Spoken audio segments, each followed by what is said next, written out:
De transformer quelque chose de nature, de si pur, en quelque chose de si sucré et si bon. Puis ça rassemble aussi. Moi, je suis quelqu'un qui aime la famille, les amis, puis je trouve qu'une cabane à sucre, il n'y a rien de plus beau pour rassembler les gens.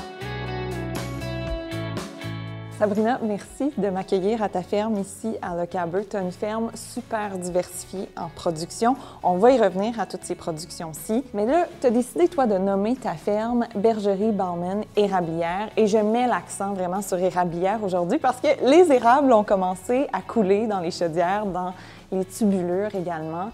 Comment tu vis cette période du temps des sucres? Toi, comment tu te sens présentement avec ça? C'est sûr, en ce moment, je suis comme vraiment excitée. Là. Je suis comme un enfant juste avant Noël. Là. J'ai passé la soirée dans la cabane à partir, les pompes ont parti hier. Fait que c'était une grosse journée. Là. Fait que c'est comme mon temps de l'année à préparer, la chaleur s'en vient. Fait que c'est vraiment mon coup de cœur de la saison, c'est les sucres. Sabrina, la sériculture, c'est une seule de tes activités que tu pratiques ici à ta ferme parce que tu en as plein d'autres. C'était en friche ici quand tu as démarré pratiquement en 2019 et depuis, tu as maintenant un élevage d'agneaux, de porcs, de bœufs, de poulets. Tu fais la production d'œufs, la production d'ail, tu as des chevaux en pension, tu fais le transport d'animaux, tu as même ta boucherie ici, tu transformes tes propres produits. Quand le temps des sucres arrive, là, les érables t'appellent pas pour te dire nous, on va couler dans une semaine. Donc, avec tes autres productions, est-ce que ça t'amène des enjeux, des conflits d'horaires? Je pense surtout à ta production d'agneaux. Parce que les agneaux, on les voit, ils sont tout petits en ce moment. Il y en a qui ont 2 jours.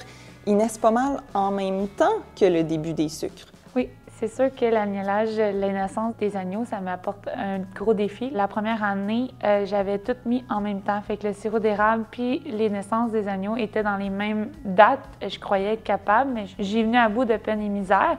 Mais ça a beaucoup trop chevauché. Là, je courais dans la cabane à sucre, je courais dans la bergerie. J'ai malheureusement eu des pertes à cause de ça, à cause du manque de temps. Fait que je me suis corrigée l'année d'après. La gestation d'une brebis, c'est 5 mois, 5 jours. Puis les débuts des chaleurs, c'est septembre. Fait que maintenant, pour faire sûr que les naissances soient dans le temps que je préfère, qui est en fin janvier, début février, je mets mes béliers avec les brebis au début septembre, au début de leur chaleur. Fait comme ça me donne une chance que les sucres sont pas vraiment commencés. J'ai le temps de me concentrer avec mes agnelages parce que c'est là qu'ils ont besoin le plus de temps. Parce que c'est leur premier 2-3 semaines de vie qui est comme crucial là, avec les agneaux.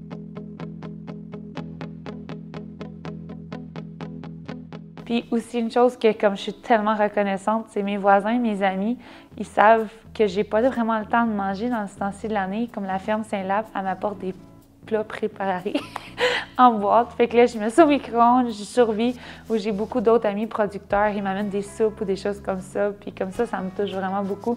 Je suis vraiment choyée dans ma communauté. Tu sais, la bergerie est neuve de décembre. Ils sont venus, il y a 3 fermes qui se sont reliées. Ils sont venus toutes monter mes trosses, me donner un coup de main, mettre la tôle pour que je puisse faire mes agnelages qui arrivaient en février.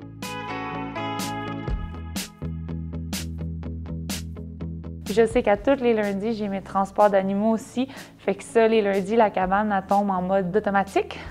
C'est pour ça que j'ai fait beaucoup d'installations automatisées pour m'aider à jongler avec tout ça. Plus aussi dans la bergerie, j'ai tout le lait qui est automatisé pour les bébés. La façon que je viens à bout de tout jongler avec ça, c'est l'automatisation puis la technologie qu'on a aujourd'hui qui me permet de tout faire en même temps. Mais est-ce que ça arrive que cette technologie-là brise?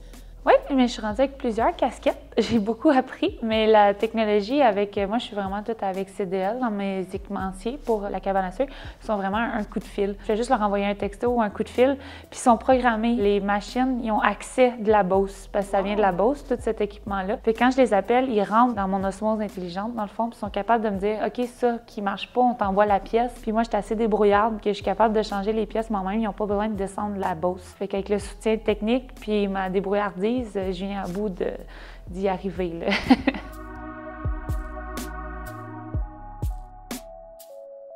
J'ai pas juste l'osmose qui est intelligente, mais j'ai un système de monitoring dans le bois. Ça me permet de voir quelle main il y a des problèmes, des bris, des choses comme ça. Fait que moi, le matin, ça me... Quel tuyau principal a des problèmes. Exact. Fait que je sais tout ce qui se passe dans le bois aussi, sans même être dans le bois, sur le bout de mon téléphone. Fait que, tu sais, ça aussi, ça m'aide à faire, OK, je me lève le matin, tout est beau, je suis pas stressée pour ma forêt.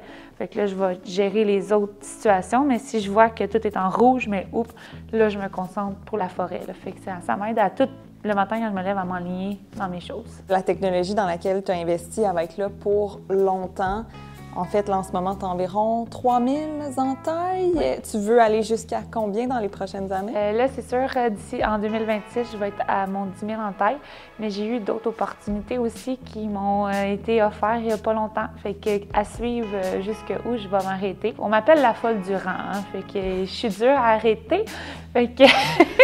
En tout cas, pour moi, t'es pas folle, t'es juste passionnée et tu m'inspires. Sabrina, merci beaucoup. Merci. Pour en savoir plus sur les entreprises agroalimentaires de l'Outaouais, visitez croqueroutaouais.com.